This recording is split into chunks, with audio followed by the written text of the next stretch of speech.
അമൃത് Veni hair elixir presents daily news സായാഹ്ന വാർത്തകൾ powered by Pulimoottil silks KSFE. Wow, ഇയാളുടെ മുടിക്കിപ്പോ നല്ല ഉള്ള നീളം വന്നല്ലോ.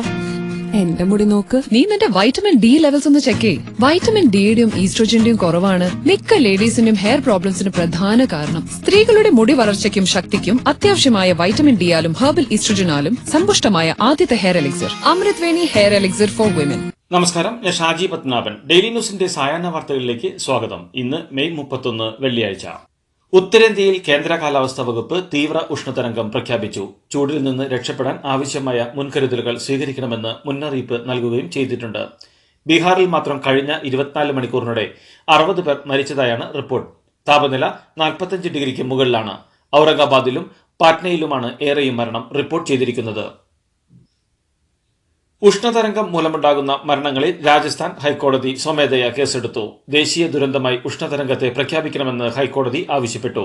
എന്നാൽ സംസ്ഥാനത്ത് 5 പേർ മാത്രമാണ് ചൂടിനെ തുടർന്ന് മരിച്ചതെന്നും മാധ്യമങ്ങൾ കണക്കുകൾ പെരുപ്പിച്ച് കാട്ടുകയാണെന്നും സംസ്ഥാന സർക്കാർ കോടതിയെ അറിയിച്ചു. ഉഷ്ണതരംഗം കനത്തതോടെ ദില്ലിയിൽ ജലക്ഷാമം രൂക്ഷമാകുന്നു. ജലടാങ്കറുകൾക്കായി മണിക്കൂറുകൾ കാത്തിരിക്കുകയാണ് ഓരോ ഗ്രാമത്തിലെയും മനുഷ്യർ. അതിനിടെ അയൽ സംസ്ഥാനങ്ങളിൽ നിന്ന് കൂടുതൽ ജലം ആവശ്യപ്പെട്ട് ദില്ലി സർക്കാർ സുപ്രീം കോടതിയെ സമീപിച്ചു. ദില്ലിയിൽ കുടിവെള്ള ടാങ്കറുകളെ ഏകോപിപ്പിക്കാൻ കൺട്രോൾ റൂം തുറന്നിട്ടുണ്ട്. ജല ദുരുപയോഗം തടയുന്നതിനായി 200 സംഘങ്ങളെയും നിയോഗിച്ചു. ദില്ലി, ഹരിയാന, പഞ്ചാബ്, ഉത്തർപ്രദേശ് എന്നിവിടങ്ങളിൽ അടുത്ത 2 ദിവസങ്ങളിൽ പൊടിക്കാറ്റ് രൂക്ഷമാകുമെന്ന് കേന്ദ്ര കാലാവസ്ഥാ നിരീക്ഷണ കേന്ദ്രം അറിയിച്ചു. അടുത്ത 4 ദിവസങ്ങളിൽ ഉത്തരേന്ത്യയിൽ ചൂട് 2 ഡിഗ്രി മുതൽ 4 ഡിഗ്രി വരെ കുറയുമെങ്കിലും ഉഷ്ണതരംഗം നിലനിൽക്കുമെന്ന് കാലാവസ്ഥാ നിരീക്ഷണ കേന്ദ്രം അറിയിച്ചു. ഉത്തരേന്ത്യയിൽ ഉയരുന്ന താപനിലയിൽ മനുഷ്യർ മാത്രമല്ല മൃഗങ്ങളും പക്ഷികളും ഒരുപോലെ കഷ്ടപ്പെടുകയാണ്. മധ്യപ്രദേശിൽ താപനില 46 ഡിഗ്രി സെൽഷ്യസിൽ എത്തിയതോടെ പക്ഷികളും വവ്വാലുകളും ചത്തുകിടക്കുന്ന വീഡിയോ സമൂഹ മാധ്യമങ്ങളിലൂടെ പങ്കുവയ്ക്കപ്പെട്ടു. ദില്ലിയിൽ ഉഷ്ണതരംഗം രൂക്ഷമായതിനു പിന്നാലെ കറുത്ത ഗൗൺ ഉപയോഗത്തിന് ഇളവ് വേണമെന്ന ആവശ്യവുമായി അഭിഭാഷകർ. കറുത്ത കോട്ടും ഗൗണും ഉഷ്ണതരംഗത്തെ കൂടുതൽ രൂക്ഷമാക്കുന്നുവെന്നാണ് അഭിഭാഷകർ വിശദമാക്കുന്നത്. പ്രധാനമന്ത്രി നരേന്ദ്രമോദിയുടെ ധ്യാനം തുടരുന്നു. കനത്ത സുരക്ഷാ ക്രമീകരണങ്ങളിലാണ് കന്യാകുമാരിയിലെ വിവേകാനന്ദ പാറയിലെ ധ്യാനമണ്ഡപത്തിൽ പ്രധാനമന്ത്രിയുടെ ധ്യാനം നടക്കുന്നത്. ഇന്നലെ കന്യാകുമാരി ഭഗവതി അമ്മൻ ക്ഷേത്രത്തിലെ ദർശനത്തിനും തിരുവള്ളൂർ പ്രതിമയിലെ പുഷ്പാർച്ചനയ്ക്കും ശേഷമാണ് ധ്യാനം ആരംഭിച്ചത്. നാളെ വൈകുന്നേരത്തോടെ ധ്യാനം അവസാനിപ്പിച്ച് മോദി വാരാണസിയിലേക്ക് മടങ്ങും. പ്രധാനമന്ത്രി നരേന്ദ്രമോദിയുടെ ധ്യാനത്തെ വിമർശിച്ച് കോൺഗ്രസ്. നിശബ്ദ പ്രചാരണ ദിവസം വാർത്താ തലക്കെട്ടുകളിൽ നിറയാനുള്ള നാടകമാണെന്ന് കോൺഗ്രസ് കുറ്റപ്പെടുത്തി. ധ്യാനം റിപ്പോർട്ട് ചെയ്യുന്നതിൽ നിന്ന് മാധ്യമങ്ങളെ വിലക്കണമെന്ന പരാതിയിൽ തെരഞ്ഞെടുപ്പ് കമ്മീഷൻ ഇടപെട്ടില്ല. മോദി ഹിന്ദുമത വിശ്വാസിയാണെന്നും ധ്യാനത്തിൽ നിന്ന് കോൺഗ്രസിനെ ആരും തടഞ്ഞിട്ടില്ലല്ലോ എന്നും BJP വ്യക്തമാക്കി. പണ്ട് മുത്തശ്ശിയുടെ കല്യാണക്കഥ കേട്ട മുതലെയുള്ള ആഗ്രഹമാണ് അന്നത്തെ മുത്തശ്ശിയെ പോലെ എന്റെ കല്യാണത്തിന് എടുത്തൊരുങ്ങണമെന്ന്.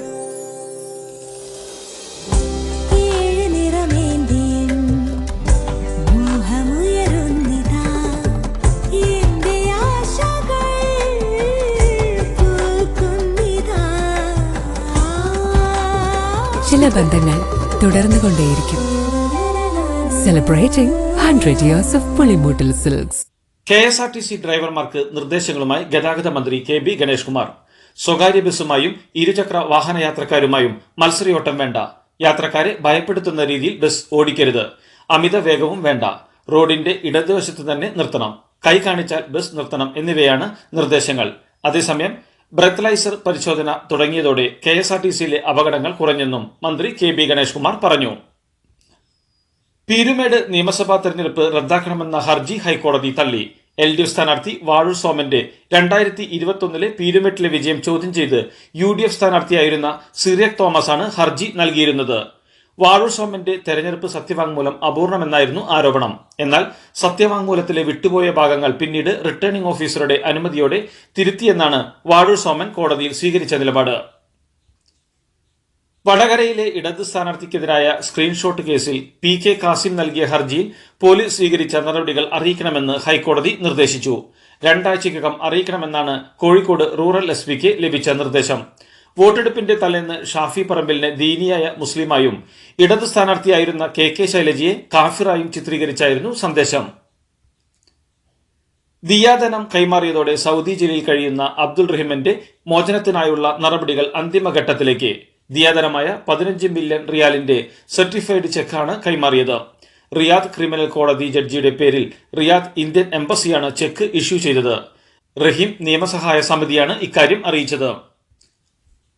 തനിക്കും സിദ്ധരാമയ്യയ്ക്കുമെതിരെ ശത്രുസംഹാരയാഗം നടത്തിയെന്ന ആരോപണവുമായി കർണാടക ഉപമുഖ്യമന്ത്രി DK ശിവകുമാർ. കേരളത്തിലെ ഒരു രാജരാജേശ്വരി ദേവസ്ഥാനത്തിന് അടുത്താണ് പൂജ നടത്തിയതെന്ന് വിവരം കിട്ടിയെന്ന് ശിവകുമാർ വ്യക്തമാക്കി. യാഗത്തിന്റെ ഭാഗമായി 21 ആടുകൾ, 5 പോത്തുകൾ, 21 കറുത്ത ആടുകൾ, 5 പന്നികൾ എന്നിവയെ ബലി നൽകി. ആരാണ് ഇത് ചെയ്യിച്ചത് എന്ന് തനിക്ക് നന്നായി അറിയാമെന്നും പക്ഷേ താൻ ദൈവത്തിൽ വിശ്വസിക്കുന്നുവെന്നും DK ശിവകുമാർ വ്യക്തമാക്കി. ലൈംഗിക അതിക്രമ കേസിലെ പ്രതിയും ഹാസൻ MP-യുമായ പ്രജ്വൽ രേവണ്ണ ലൈംഗിക അതിക്രമ ദൃശ്യങ്ങൾ പകർത്തിയ ഫോൺ അന്വേഷണ സംഘത്തിന് കണ്ടെത്താനായില്ലെന്ന് റിപ്പോർട്ട്. പ്രജ്വലിന്റെ പക്കൽ നിന്ന് ഇന്നലെ 2 ഫോണുകൾ പിടിച്ചെടുത്തിരുന്നു. ഈ ഫോണുകളിൽ നിന്നല്ല ദൃശ്യങ്ങൾ പകർത്തിയതെന്നും ദൃശ്യങ്ങൾ പകർത്തിയ ഫോൺ നശിപ്പിച്ചതായും അന്വേഷണ സംഘം സംശയിക്കുന്നു. ഡിവൈസ് നശിപ്പിച്ചതായി തെളിഞ്ഞാൽ പ്രജ്വലിനെതിരെ തെളിവ് നശിപ്പിച്ചെന്ന കുറ്റം കൂടി ചുമത്താനാണ് SIT-യുടെ നീക്കം. കണ്ണഞ്ചിപ്പിക്കുന്ന നക്ഷത്രത്തിളക്കവുമായി KSFE-യുടെ ഗാലക്സി ചിട്ടികൾ വരവായി. 100% സുരക്ഷിതത്വവും മെഗാ ബമ്പർ നറുക്കെടുപ്പിലൂടെ ഭാഗ്യം കടാക്ഷിക്കുന്നവർക്ക് ബെൻസ് കാറും ലഭിക്കുന്നു. ഒപ്പം 17 ഇന്നോവ കാറുകളും 170 ഐഫോണുകളും. ഗാലക്സി ചിട്ടി, ഇനി ആഘോഷ ചിട്ടി. പൂനെയിൽ പോർഷെ കാറിടിച്ച് 2 IT ജീവനക്കാർ കൊല്ലപ്പെട്ട സംഭവത്തിൽ കാർ ഓടിച്ച 17-കാരനെ രക്ഷിക്കാൻ നടത്തിയത് വലിയ ഗൂഢാലോചനയെന്ന് റിപ്പോർട്ട്. 17-കാരൻ മദ്യപിച്ചിട്ടില്ലെന്ന് വരുത്താൻ അമ്മയുടെ രക്തസാമ്പിളാണ് പരിശോധനയ്ക്ക് അയച്ചതെന്നാണ് കേസിൽ അവസാനമെത്തുന്ന കണ്ടെത്തൽ. കുറ്റമേൽക്കാൻ കുടുംബ ഡ്രൈവറെ നിർബന്ധിച്ചെന്ന പരാതിയിൽ പ്രതിയുടെ അച്ഛനെയും മുത്തച്ഛനെയും നേരത്തെ അറസ്റ്റ് ചെയ്തിരുന്നു. റഫേലെ ഇസ്രായേൽ ആക്രമണത്തിനെതിരെ ദില്ലിയിൽ സംഘടിപ്പിക്കാനിരുന്ന പ്രതിഷേധത്തിന് അനുമതി നിഷേധിച്ച് പോലീസ്. ജന്തർ മന്ദിറിലെ പരിപാടിക്ക് അനുമതി നൽകാനാകില്ലെന്ന് പോലീസ് അറിയിച്ചു. CPM ജനറൽ സെക്രട്ടറി സീതാറാം യെച്ചൂരിയടക്കം പങ്കെടുക്കാനിരുന്ന പരിപാടിക്കാണ് അനുമതി നിഷേധിച്ചത്. എന്നാൽ പരിപാടിയുമായി മുന്നോട്ടു പോകുമെന്ന് സംഘാടകർ അറിയിച്ചു. All India piece and solidarity organisation എന്ന സംഘടനയാണ് പ്രതിഷേധ പരിപാടിയുടെ സംഘാടകർ. ഇസ്രയേൽ യുദ്ധം അവസാനിപ്പിക്കുകയാണെങ്കിൽ മുഴുവൻ വ്യവസ്ഥകളും അംഗീകരിച്ചുകൊണ്ടുള്ള കരാറിന് തങ്ങൾ തയ്യാറാണെന്ന് മധ്യസ്ഥ ചർച്ചയ്ക്ക് മുൻകൈയെടുക്കുന്നവരെ അറിയിച്ചിട്ടുണ്ടെന്ന് ഹമാസ്.